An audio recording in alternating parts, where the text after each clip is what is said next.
इस महत्वपूर्ण बजट के लिए मैं सभी देशवासियों को बधाई देता हूं। वित्त मंत्री निर्मला सीतारमण जी और उनकी पूरी टीम बहुत बहुत बधाई की पात्र है। साथियों, ये बजट समाज के हर वर्ग को शक्ति देने वाला बजट है। ये देश के गांव, गरीब किसान को समृद्धि की राह पर ले जाने वाला बजट है। पिछले 10 वर्षों में 25 करोड़ लोग गरीबी से बाहर निकले हैं। ये जो न्यू मिडिल क्लास बना है, यह बजट उनके सशक्तिकरण की निरंतरता का बजट है। ये नौजवानों को अनगिनत नए अवसर देने वाला बजट है। इस बजट से शिक्षा और स्किल को नई स्केल मिलेगी। ये मिडिल क्लास को नई ताकत देने वाला बजट है। ये जनजातीय समाज, दलित, पिछड़ों को सशक्त करने की मजबूत योजनाओं के साथ आया है। इस बजट से महिलाओं की आर्थिक भागीदारी सुनिश्चित करने में मदद मिलेगी। इस बजट से छोटे व्यापारियों, एमएसएमईज को यानी कि लघु उद्योगों का उसकी प्रगति का नया रास्ता मिलेगा। बजट में मैन्युफैक्चरिंग पर भी बल है, इंफ्रास्ट्रक्चर पर भी बल है। इससे आर्थिक विकास को नई गति मिलेगी और गति को भी निरंतरता मिलेगी। साथियों, रोजगार और स्वरोजगार के अभूतपूर्व अवसर बढ़ ये हमारी सरकार की पहचान रही है। आज का बजट इसे और सुदृढ़ करता है। देश और दुनिया ने पीएलआई स्कीम की सफलता देखी है। अब इस बजट में सरकार ने एम्प्लॉयमेंट लिंक्ड इंसेंटिव स्कीम की घोषणा की है। इससे देश में करोड़ों करोड़ों नए रोजगार बनेंगे। इस योजना के तहत जीवन में पहली नौकरी पाने वाले युवा की पहली तनख्वाह हमारी सरकार देगी। स्किल डेवलपमेंट और उच्च शिक्षा के लिए मदद हो या फिर 1 करोड़ नौजवानों को इंटर्नशिप की योजना, इससे गांव के, गरीब के मेरे नौजवान साथी, मेरे बेटे बेटी देश की टॉप कंपनियों में काम करेंगे। उनके सामने संभावनाओं के नए द्वार खुलेंगे। हमें हर शहर, हर गांव, हर घर एंटरप्रेन्योर्स बनाना है। इसी उद्देश्य से बिना गारंटी के मुद्रा लोन की लिमिट को 10 लाख से बढ़ाकर 20 लाख रुपए किया गया है। इससे छोटे कारोबारियों, विशेष रूप से महिलाओं, दलित, पिछड़े, आदिवासी परिवारों में स्वरोजगार को बल मिलेगा। साथियों, हम सब लोग मिलकर भारत को ग्लोबल मैन्युफैक्चरिंग हब बनाएंगे। देश का एमएसएमई सेक्टर मध्यम वर्ग से जुड़ा हुआ है।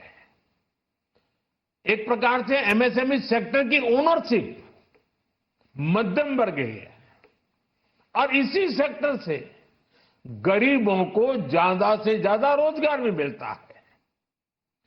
छोटे उद्योगों की बड़ी ताकत उस दिशा में हमारा अहम कदम है।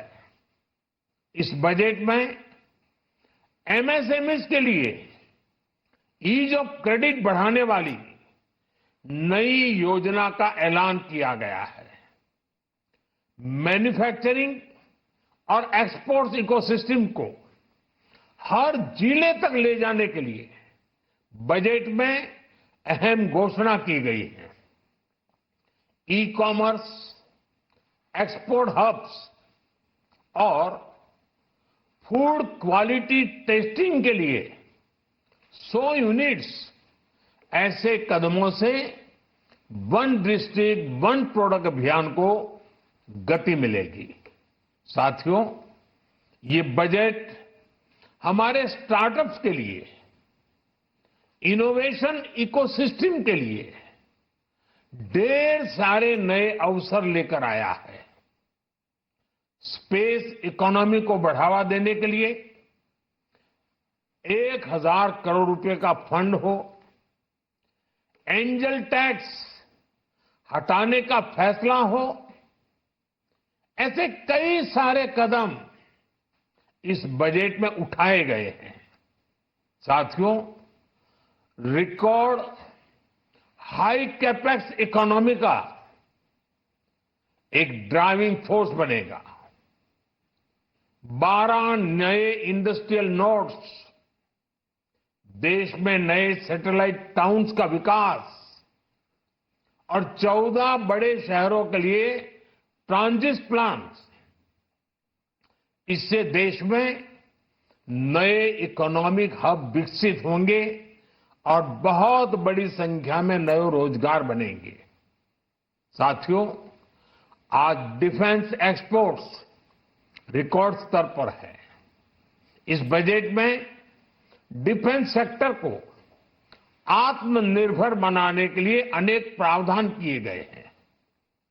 आज पूरी दुनिया में भारत के प्रति आकर्षण बढ़ा है और भारत में टूरिज्म के क्षेत्र में नई संभावनाएं बनी हैं। टूरिज्म क्षेत्र गरीब और मध्यम वर्ग के लिए कई अवसर लेके आता है। इस बजट में टूरिज्म क्षेत्र पर भी विशेष बल दिया गया है। साथियों, एनडीए सरकार ने पिछले 10 साल में ये सुनिश्चित किया है कि गरीब और मध्यम वर्ग को लगातार टैक्स से राहत मिलती रहे। इस बजट में भी इनकम टैक्स में कटौती और स्टैंडर्ड डिडक्शन में भी वृद्धि का फैसला लिया गया है। टीडीएस के नियमों को भी सरल किया गया है। इन कदमों से हर टैक्स पेयर को अतिरिक्त बचत होने वाली है। साथियों, देश के विकास के लिए भारत के पूर्वी क्षेत्र का संपूर्ण विकास पूर्वोदय के विजन द्वारा हमारे इस अभियान को नई गति, नई ऊर्जा मिलेगी। हम पूर्वी भारत में कई महत्वपूर्ण इंफ्रास्ट्रक्चर जैसे हाईवेज, वाटर प्रोजेक्ट्स और पावर प्रोजेक्ट्स का निर्माण कर विकास को नई गति देंगे। साथियों, इस बजट का एक बहुत बड़ा फोकस देश के किसान है। अन्न भंडारण के लिए दुनिया की सबसे बड़ी स्कीम के बाद अब हम वेजिटेबल प्रोडक्शन क्लस्टर्स बनाने जा रहे हैं। इससे एक और छोटे किसानों को फल, सब्जियों, अन्य उपज के लिए नए बाजार मिलेंगे, बेहतर दाम मिलेंगे। तो दूसरी ओर हमारे मध्यम वर्ग के लिए फल, सब्जियों की उपलब्धता बढ़ेगी और परिवार के लिए पोषण भी सुनिश्चित होगा। कृषि क्षेत्र में भारत का आत्मनिर्भर बनना समय की मांग है। इसलिए दलहन तिलहन की पैदावार बढ़ाने के लिए किसानों को मदद की घोषणा की गई है। साथियों, देश में गरीबी समाप्त हो, गरीब का सशक्तिकरण हो, इस दिशा में भी आज के बजट में प्रमुख घोषणाएं की गई हैं। गरीबों के लिए 3 करोड़ नए घर बनाना तय हुआ है। जनजातीय उन्नत ग्राम अभियान सैचुरेशन अप्रोच के साथ 5 करोड़ आदिवासी परिवारों को मूलभूत सुविधाओं से जोड़ा जाएगा। इसके अलावा ग्राम सड़क योजना 25,000 नए ग्रामीण क्षेत्रों को ऑल वेदर रोड से जोड़ेगी। इसका लाभ देश के सभी राज्यों के दूर दराज गांवों को मिलेगा। साथियों, आज का बजट नए अवसर, नई ऊर्जा लेकर आया है। ये ढेर सारे नए रोजगार, स्वरोजगार के अवसर लेकर आया है। ये बेटर ग्रोथ और ब्राइट फ्यूचर लेकर आया है। आज का बजट भारत को दुनिया की तीसरी सबसे बड़ी आर्थिक ताकत बनाने के उस पूरी प्रक्रिया में कैटलिस्ट का काम करेगा। विकसित भारत की एक ठोस नींव रखेगा। सभी देशवासियों को बहुत बहुत शुभकामनाएं। तो प्रधानमंत्री नरेंद्र मोदी को आप सुन रहे थे। बजट आम लोगों के लिए कितना खास है, कितना अहम है, इसके बारे में जानकारी दे रहे थे। उन्होंने कहा कि इसमें हमने सभी वर्गों का, सभी तबके का हमने ख्याल रखा है। खास तौर पर किसान, गरीबों और मिडिल क्लास को लेकर के बजट में बहुत सारी राहतें उनके लिए हम लेकर के आए हैं। और ये जो संकल्प है विकसित भारत का, उसी दिशा में ये बजट आगे बढ़ेगा। नए इकोनॉमी हब विकसित होंगे, ये कहा प्रधानमंत्री ने। इनकम टैक्स में बदलाव किया गया है, लोगों को राहत दिया गया है। साथ ही स्टैंडर्ड डिडक्शन की जो मांग थी इसे बढ़ाने की, उसे भी हमने मान लिया है। 14 बड़े शहरों के लिए ट्रांजिट प्लान है। इसमें देश में नए इकोनॉमी हब विकसित होंगे। ये तमाम बातें प्रधानमंत्री ने कही है। और इस बजट से लोगों को क्या क्या फायदा होगा, ये भी उन्होंने बताया।